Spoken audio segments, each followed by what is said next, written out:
Древние крепости в форме звезд с множеством острых лучей удивляют своей формой даже сегодня. Их известно более 600 по всему миру, не только в Европе. Уж больно непривычно, на обывательский взгляд с дивана они построены. Сторонники альтернативной истории потирают руки и говорят о загадочных причинах их появления. Но все гораздо проще и практичнее. Такие укрепления называются бастионная крепость, и появились они по вполне понятным причинам. Давайте разбираться, почему. В представлении обычного человека, далекого от военной истории, средневековая крепость — это каменный замок с высокими стенами, окруженный рвом с водой, с круглыми башнями и зубцами для стрелков на стенах. Так оно примерно и было, с поправкой на географию, до века примерно 15-го. Замки тогда были опорными фортификационными сооружениями для защиты от неприятельской конницы и пехоты. Но с конца XIV века стремительно стала развиваться артиллерия. В XV веке она уже вытеснит устаревшие и медленные метательные трибушеты и превратится в настоящего бога войны. Впрочем, не потеряв своей актуальности до сих пор, несмотря на авиацию и космос. Пушки тогда могли стрелять ядрами из различных материалов и массой несколько сотен килограмм. Старые замки уже не могли удержать напор нового вида вооружения. Кинетической энергии ядра осадной мощной пушки хватало распылить каменные стены вместе с обороняющимися на кирпичике. Средневековые военные архитекторы крепко взялись за ум, как можно противостоять мощным пушкам. Первое, что приходит на ум — увеличить толщину стен и уменьшить их высоту.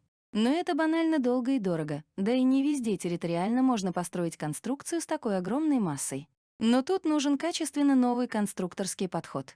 И его предложил немецкий инженер Альбрехт Дюрер. В 1527 году он издает труд по обороне городов и строительству крепостей. Именно там описываются, помимо прочих нововведений, вынесенные вперед бастионы, места для обороны и флангового удара. Такие ломаные стены дают больший процент вероятного рикошета пушечного ядра. Энергия ядра гасится, а значит меньше повреждений стен от пушек. Доработанные практикой борьбы с артиллерией, его идеи стали воплощаться в позднесредневековых замках. Но тут пришлось уйти от главного недостатка круглого бастиона — наличия мертвых зон для обороняющихся. Это опасно при обороне тем, что неприятель может там накопить пехоту для штурма стены или заложить под стену пороховой заряд.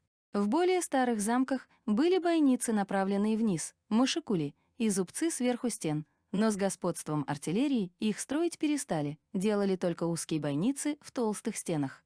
Вот тут-то и появились звездообразные фортификации нового типа, первыми в Италии. У них были острые углы в многочисленных бастионах без мертвых зон для обороны. Также они имели другие общие черты: глубокий ров, кронверк, широкое основание невысоких стен. Как пример, чтобы далеко в Европу не ходить, Петропавловская крепость в северной столице на Заячьем острове 1703 года закладки. Это не все плюсы выставленных вперед полигональных бастионов. Ломаная линия стен дает больший периметр для стрелковых бойниц. Защита флангов друг другом каждым бастионом, по сути, круговая оборона. Быстрая подача резервов с широкой стороны бастиона. Все это опередило популярность бастионных крепостей и позже дало начало полигональных фортам. До следующего витка противостояния оружия нападения и оружия обороны, то есть до XIX века и нарезных мощных пушек. Крепости-звезды, загадочные, интересные, необычные, появились ниоткуда и ушли в никуда. Они разбросаны по всей планете, имеют практически одинаковую архитектуру и форму. Официальная наука говорит, что это система фортификационных сооружений, пришедшая на смену средневековой фортификации. Бастионная система представляет собой земляной вал с бастионами и равелинами, часто дополняющийся рвом. При взгляде сверху бастионная система имеет звездообразную форму. Но они разбросаны в таких местах, что удивляешься, для чего они там.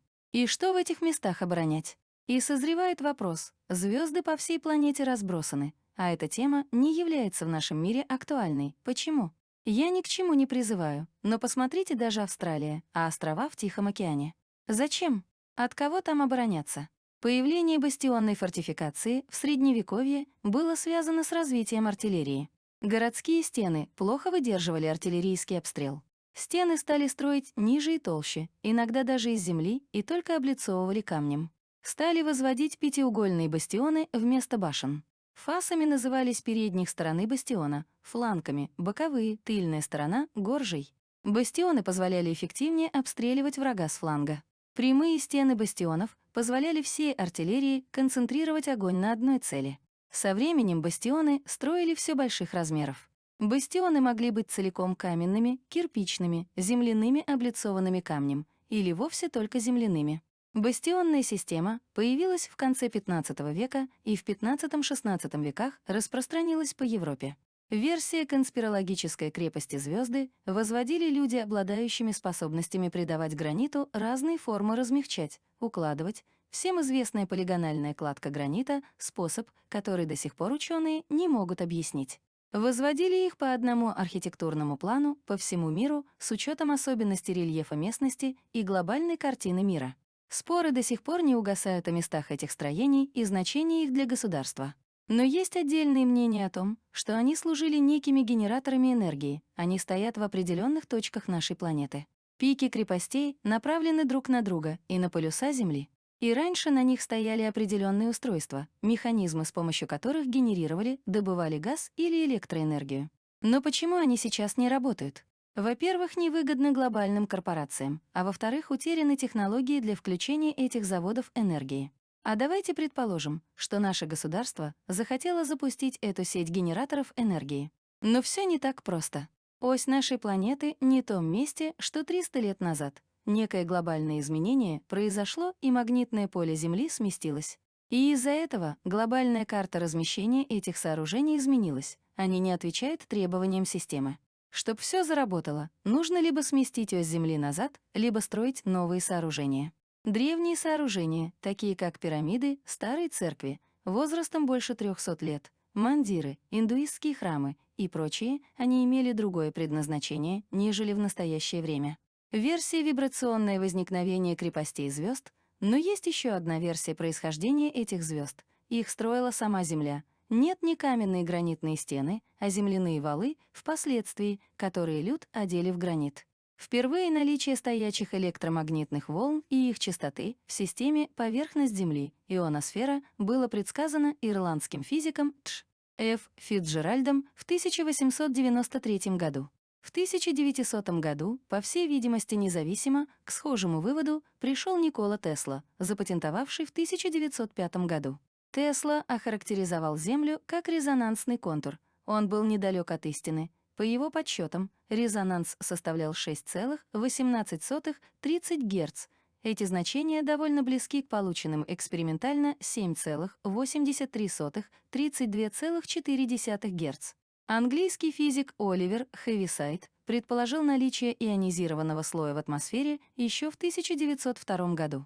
И Земля под воздействием этих частот начинает резонировать, и вибрации расходятся по всей планете. Но вернемся к версии возникновения крепостей звезд, земляных валов в форме звезд. Из истории науки мы знаем, что был такой физик Эрнест Флоренс Фридрих Хладни, который повторил эксперимент своего коллеги из 1680 года Роберта Гука. Нас интересуют его эксперименты, в частности со звуком. Он провел исследование, в процессе которого он заметил изменение формы предмета при воздействии на него колебаний. Роберт Гук посыпал металлическую пластину мукой и, проводя смычком по краю пластины, заметил, что мука перераспределяется по поверхности, образуя четкие линии сложной формы, фигуры хладни. Нужно понимать, что они могут быть любой формы, какую частоту звука подать, так и изменится форма фигуры. И теперь мы понимаем, что те самые волны Шумана, влияя на Землю с определенной частотой, как мы выяснили это, 7,83-32,4 Гц, вынуждают планету в том или ином месте образовывать фигуры из Земли, земляные валы разной формы. А уж потом, когда люди их находили, использовали под свои нужды и цели. Это объясняет разброс их по всей планете. Мандала — это геометрический символ сложной структуры, который интерпретируется как модель Вселенной, карта космоса. Типичная форма — внешний круг, вписанный в него квадрат, в который вписан внутренний круг, который часто сегментирован или имеет форму лотоса. Внешний круг — Вселенная, внутренний круг — измерение божеств, бодхисаттв, Будд. Квадрат между ними ориентирован по сторонам света, имеет с каждой стороны Т-образные выходы, как ворота во Вселенную. Квадрат поделен на 4 части. 5-я часть — центр. Каждая из частей имеет свою окраску. Цвет ассоциируется с сторонами света, с одним из Будд, органов чувств, мудр, мантр. Возможно, что что-то зашифровано в старинных изображениях. Возможно, что-то пытались до нас донести. В эту рубрику же отнесем и историю славяно-арийских вет о летоисчислении от сотворения мира. Сейчас год 7528 от сотворения мира в звездном храме, как пишется в Ведах. Звездный храм — это название годины по круголету числа Бога. Но вполне возможно, что то самое сотворение мира происходило в одной из крепостей звездных в том самом звездном храме. Много всего неизвестного в этом мире и интересного. Решать, что является истиной вам. Решайте, не доверяйте одному источнику. И помните, не все то, что интересно, является истиной. Истиной может являться банальная простота, о которой даже не хочется думать.